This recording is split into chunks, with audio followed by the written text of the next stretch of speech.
Hey Hawkeye fans, Chad Leistikow here for HawkCentral.com, and I have a special guest, Tom Kakert of Hawkeye Report, a good friend of mine, recruiting guru. We're here on National Signing Day. I wanted to ask you, Tom, just give me your insight and overall perspective of this class. You know, it's an interesting class because it came together so quickly. It was 23 of the guys were basically done before the season started. So from that perspective, it was interesting. Defensively, pretty heavy. They went with a lot of defensive linemen. They needed to get some more defensive backs after not getting a lot of those last year. So, you know, a lot of defensive guys, I think, and that's maybe the focus here.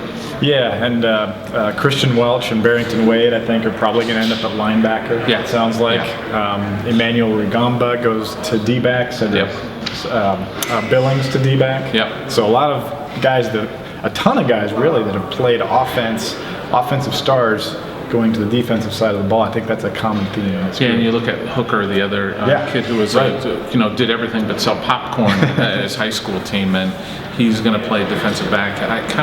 He reminds me a lot of Micah Hyde in a lot of ways. So I got to watch for Hawk fans in the coming years. Guy that stands out to me, I saw his video on Rivals, Nathan Stanley. Man, that guy has a cannon, and I know they don't want to talk about him, but it seems like Iowa really got a gem here at quarterback. Yeah, they did, and you know, the thing that jumped out when Kirk was talking about it, he's got giant hands. Yeah, so it's like you know, the big mid quarterback who can really sling it. So they've got him. You got some good building blocks on the offensive line.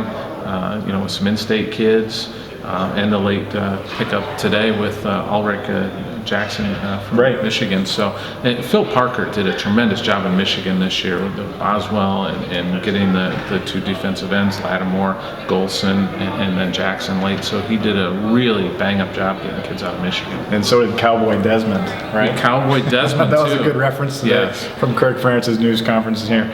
Last thing I want to ask Tom, we'll let you go.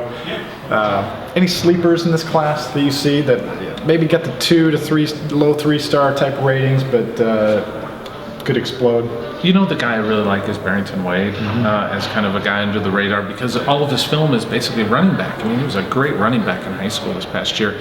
But when you see him, you know, I remember seeing him at junior day last year. In the eyeball test that you do, he's like, that looks like a really good football player. So keep an eye on him down the road. And also Nick Neiman and Miles Taylor's younger brother. I mean, I think we forget about those guys because they're just such assumed commitments because they're brothers, but they're pretty good players too. Yeah, real strong class. I think overall good fits for the University of Iowa program. Thanks, Tom. Appreciate you joining us. Stay tuned at HawkCentral.com.